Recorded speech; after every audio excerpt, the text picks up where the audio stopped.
Yemen के हुती विद्रोहियों और इजरायली सेना के बीच चल रही जंग अब और लंबी चलने वाली है। जहां इजरायली सेना लगातार हुतियों पर ताबड़तोड़ कई बड़े हमले कर रही है, तो वहीं हुती विद्रोही अब इजरायली जहाजों को निशाना बना रहे हैं।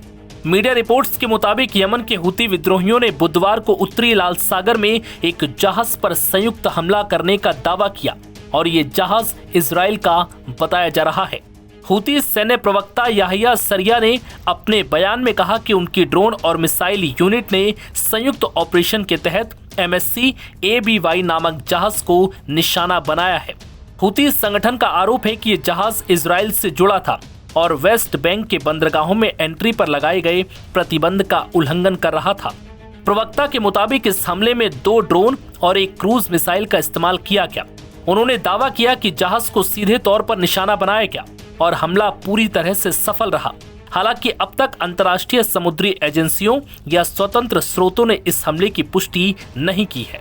याहिया सरिया ने यह भी कहा कि हुती बलों ने इजरायल के कई अहम ठिकानों पर अलग अलग ड्रोन हमले किए। उनके अनुसार सामत 4 ड्रोन का इस्तेमाल करते हुए तेल अवीव जाफा में इजरायली जनरल स्टाफ मुख्यालय को निशाना बनाया गया। इसके अलावा Hadera power station, Ben Gurion airport और अशदोद पोर्ट पर भी हमले किए गए।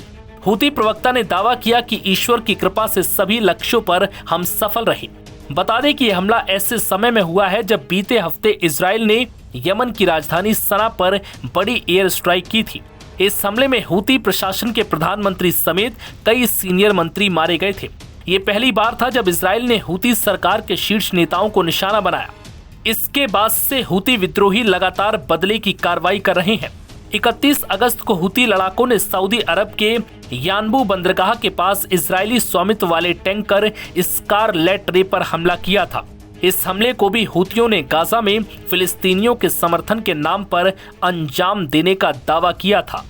बता दें कि यमन के हुती विद्रोहियों के खिलाफ इजरायल पिछले कई सालों से जंग लड़ रहा है।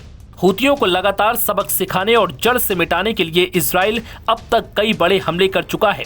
इसी में यह हमला शामिल था, जिसमें कुछ दिनों पहले इजरायल ने हुती विद्रोहियों को सबसे बड़ा झटका दिया और इजरायली सेना ने हुती सरकार के प्रधानमंत्री समेत पूरी कैबिनेट को एयर स्ट्राइक में ढेर कर दिया।